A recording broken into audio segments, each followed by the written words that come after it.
Welcome back to Notre Dame Day. I'm Leanne Tokars. You know, engineers are forever looking for innovative ways to solve the world's problems. And junior engineering computer science major Buck Bourdon has done just that. He's invented an app to help make life easier for people who struggle to understand time numerically. Buck, welcome to Notre Dame Day. Thank you for having me. I was kind of reading the background on this app, and you really had a personal reason for inventing this app. Kind of tell us that story. So my older sister Haley actually suffered 2 strokes before she was born, and she's actually mentally disabled and deaf. And as a consequence of her disability, she can't understand abstract things like numbers or time. And one of the biggest challenges that my family faces is having Haley conform to a schedule like on a day-to-day basis. Okay. And so while you and I might understand that, say, 6 p.m. means literally 6 p.m., to Haley that doesn't really mean anything. And just for another example, she oftentimes will be looking forward to seeing her friend Ginny, say at 10 a.m. in the morning. Okay. And again, 10 a.m. doesn't mean anything to Haley, but since that doesn't mean anything to her, we'll tell her, okay, in the morning, you'll be seeing Ginny. And so she'll go to bed with that in mind. And sometimes that works fine, but other times she'll wake up and it's 6 a.m. and it's morning, but she doesn't really understand that it's not 10 a.m. yet. So, that's a big problem for her. And there's actually a lot of other people like Haley who can't understand time. So that could be other people with different disabilities, young children, or people suffering from Alzheimer's. And so what I wanted to do was just create an app named C-Time that allows people like Haley to better understand time. And to kind of tell me how you created this app.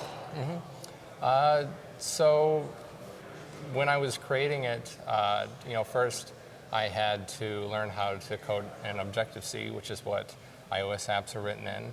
I formed an LLC and applied for a developer's license through Apple. And once I'd done all that, I started developing the app. I tested it, and then once I felt that I had a finished version ready and ready to distribute, I submitted it to the App Store. And once you do that, Apple reviewers will look over it for about a week to 2 weeks, and if it passes all their guidelines, they'll basically give you the thumbs up, and it'll be available on the App Store. Now, Buck, we were just showing some video of the app, and you can see kind of it's almost like a graph, and it's slowly moving. Explain how that works. Yeah, so for people like my sister who don't necessarily understand numbers, they can't understand like visual relationships. So it's actually sort of similar to the normal iPhone calendar, but instead of the events just populating the normal calendar, they are also represented by pictures and a progress bar. Okay. And so that's actually really helpful to Haley because the progress bar gives her like a visual cue of like when things are going to happen.